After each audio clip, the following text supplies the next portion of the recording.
Have you ever heard of the principle of compelling force? You might not have, because it's a term I come up with. The principle of compelling force says that it's not the thing, which can typically be classified as healthy or unhealthy. Rather, it is the compelling force behind that thing. So if the compelling force is based on healthy things, we can say that the thing, that is the behavior, is healthy. If the compelling force is based on unhealthy things, we can say that the thing or the behavior is unhealthy. Now, the reason why this is a principle rather than a law is that this don't apply to everything. For example, it doesn't matter what the compelling force is behind you shooting yourself in the foot with a bow and arrow. Either way, that's unhealthy, right? Shooting yourself in the foot with an arrow is unhealthy. But as a principle, it comes in quite handy, and we'll talk about it here for just a second. Let's consider some examples of contrasting things that highlight the truth of the principle of compelling force. Number one, screaming. Is screaming good or bad? Let's say screaming or yelling. I want you to imagine a teacher who's trying to impress an important point upon a student, and the teacher's tried multiple ways of getting through to the student, but it just ain't having the effect that the teacher would like. Typically, the teacher's style is calm and relaxed. So, in order to really drive home the point and really shock the student into giving this his full attention and really listening, the teacher decides to try a different approach in order to shock the student and really drive this important point home.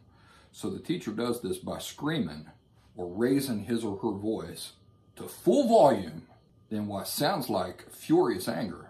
Is the compelling force or motivation behind the screaming, in this case, unhealthy? No, it's not. So the yelling or screaming itself then cannot be said to be unhealthy. Once the teaching technique or effect has had its chance to either work or not, the teacher resumes his typical manner of teaching. The reason why I thought of that example is because I do that with people that I talk to. Sometimes I will act very stern in order to snap them out of this kind of woe is me thinking or whatever, and try to get their attention and get them to realize what it is they're doing. And it's not out of anger, it's that me talking calm and patient with them is not having an effect. So I say, well, this ain't working.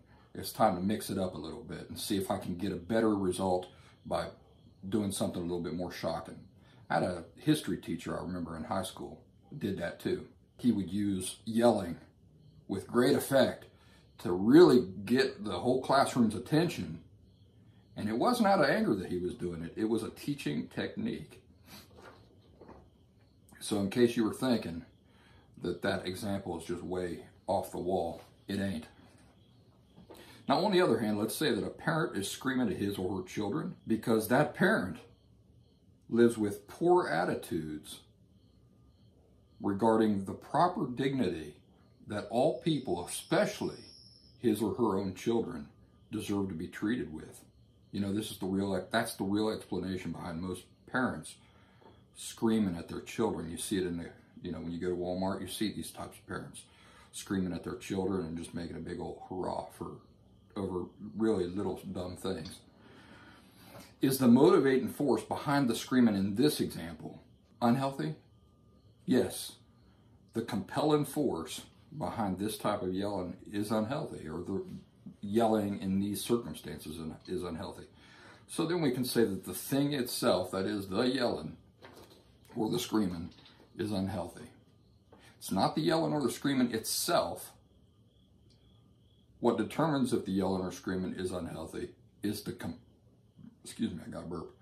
compelling force motivating it.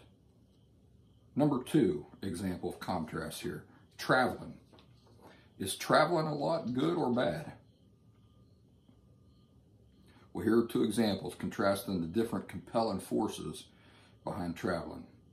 A person travels a lot to relax and recharge his or her batteries so that then when he or she goes back to his or her regular daily life and work, it's more enjoyable. In other words, the person does it to avoid burnout. Number B example, a person travels a lot to avoid forming any personal relationships. Clearly you can see that in the compelling force bringing about this behavior in the first example is quite different from the second behavior. The first one is in fact very healthy. As people, we need to recharge our batteries. We need downtime and relaxation and that sort of thing. But traveling to avoid forming any personal relationships, not that compelling force, the motivation behind that, not healthy. Number 3, dieting. Is dieting good or bad? Well, it depends on the compelling force behind it. One person diets because they want to get healthy or remain healthy. Another person diets because he or she believes her worth is dependent upon how other people perceive her or him. You can see that in the first example, the compelling force, in fact, is based on wanting to be healthy. In the second example, the compelling force behind that is not healthy at all. Person thinks that their worth as a human being is dependent on how other people perceive him or her. And that's not how human value works, is it? So there you go. The principle of compelling force.